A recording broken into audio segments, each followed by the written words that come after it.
আর বিলম্ব নয়, গতকাল আন্তর্জাতিক মহাকাশ কেন্দ্রে পৌঁছেছে স্পেস এক্সের মহাকাশযান ক্রু ড্রাগন এবং আজই ঘোষণা করে দেওয়া হলো 9 মাসের বন্দিদশা কাটিয়ে 18ই মার্চ মঙ্গলবার সন্ধ্যা 5:57 নাগাদ আমেরিকান সময় অনুযায়ী পৃথিবীতে ফিরছেন নাসার ভারতীয় মহাকাশচারী আমেরিকান নভশ্চর সুনিতা উইলিয়ামস এবং তার সহ অভিযাত্রী বুচ উইলমোর। অর্থাৎ বুঝতেই পাচ্ছেন সুনিতারা কিন্তু পৃথিবীতে ফিরছেন। স্পেস এক্সের ক্রু ড্রাগনে ফিরছেন সুনিতা উইলিয়ামস এবং বুচ উইলমোর, সঙ্গী আমেরিকান নভশ্চর নিক হেগ এবং রুশ মহাকাশচারী আলেকজান্ডার গর্বুনভ।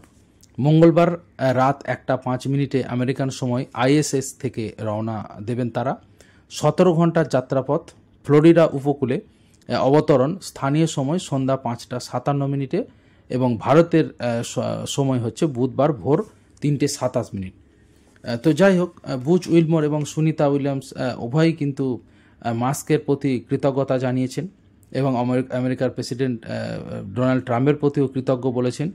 তারা বলেছেন যে তাদের জন্যই তাদের দেশে ফেরা কিন্তু সৌভাগ্য হলো। আপনারা জানেন যে গত বছর জুন মাসে 8 দিনের জন্য, মাত্র 8 দিনের জন্য আইএসএস পাড়ি দিয়েছিলেন, আন্তর্জাতিক স্পেস স্টেশন পাড়ি দিয়েছিলেন সুনিতারা। বোয়িংয়ের তৈরি মহাকাশযানের পরীক্ষামূলক উড়ান ছিল সেটি। অভিযানের নেতৃত্বে ছিলেন সুনিতা। যাওয়ার আগে নানাবিধ যান্ত্রিক সমস্যা দেখা গিয়েছিল বোয়িংয়ের যানে, কিন্তু সেসব মেরামতি করে যখন শেষমেশ আইএসএসের উদ্দেশ্যে রওনা দেয় মহাকাশযান, মাঝপথে গোলমাল করা শুরু করে একাধিক যন্ত্রাংশ। প্রোপালশন সিস্টেমে ত্রুটি ধরা পড়ে। কোনো মতে গন্তব্যে পৌঁছে গেলেও ওই মহাকাশযানে ফেরার সাহস আর দেখাতে পারেননি সুনিতারা। অর্থাৎ আপনারা বুঝতেই পারছেন মহাকাশযান মহাকাশযানে করে মহাকাশে পাড়ি দেওয়া অত্যন্ত ঝুঁকিপূর্ণ হয়। এরপরে যাত্রাপথে অনেক ত্রুটি ধরা পড়েছিল। তো সুতরাং যাত্রাপথে যে বিমানের ত্রুটি ধরা পড়েছে সেই বিমানে কিভাবে তারা ফিরবেন। তো এরপরে তারা আটকে পড়েন প্রায় 9 মাস। এরপর 2 নভশ্চরকে ফেরানোর বিকল্প পথ খুঁজতে খুঁজতে 9 মাস কেটে গিয়েছে। মাঝে ঢুকেছে রাজনীতিও। বর্তমান প্রেসিডেন্ট ডোনাল্ড ট্রাম্প অভিযোগ করেছেন তার প্রাক্তন জো বাইডেন ইচ্ছে করেই সুনিতাদের ফিরিয়ে আনেননি। অবশেষে সব জটিলতা পেরিয়ে সুনিতাদের ফেরাতে গতকাল আইএসএসে পৌঁছেছে ইলন মাস্কের সংস্থা স্পেস এক্সের ক্রু ড্রাগন। সঙ্গে নিয়ে গিয়েছে 4 মহাকাশচারী, Anne McClain, Nicole Ayers, Japan aerospace exploration এজেন্সির তাকুয়া ওনিসি এবং রসকসমসের কিরিল পেসকোভকে। গতকাল নাসার তরফে জানানো হয়েছিল কয়েকদিনের মধ্যে আইএসএসের সব দায়িত্ব নতুন 4 বাসিন্দাকে বুঝিয়ে দেবেন সুনিতারা। সেই সঙ্গে এত লম্বা সফরের পরে ড্রাগনের হাল হকিকত একবার খতিয়ে দেখে নেবেন তারা। এই সব মিটলেই সুনিতাদের ঘরে ফেরা। একটি সূত্রে এও জানা গিয়েছে খুব দ্রুততায় যদি সব কাজ সারা সম্ভব হয় তাহলে বুধবারের আগে যদিও ফেরা সম্ভব নয়। যদিও পত্রিকায় লেখা হয়েছে যে পরে ঘোষণা করা হয়েছে যে মঙ্গলবার সুনিতা এবং বুচ ফিরছেন।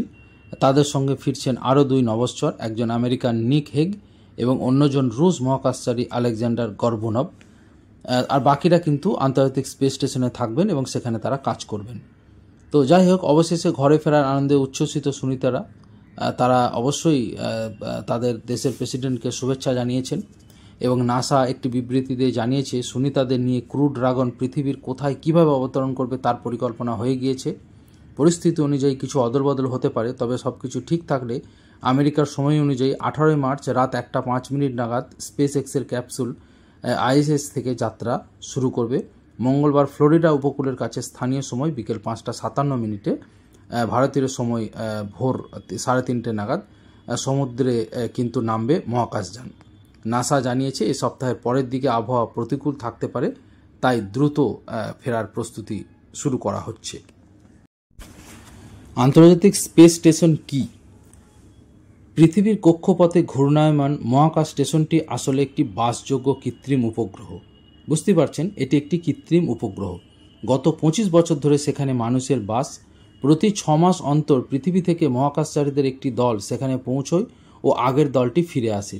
সুনিতারা সেই রেকর্ড ভেঙে দিয়েছেন 9 মাস থেকে, অর্থাৎ 9 মাস তারা থেকেছেন। তবে এর থেকেও বেশি মহাকাশে থাকার রেকর্ড রয়েছে নাসার আমেরিকান নভশ্চর ফ্র্যাঙ্ক রুবিওর।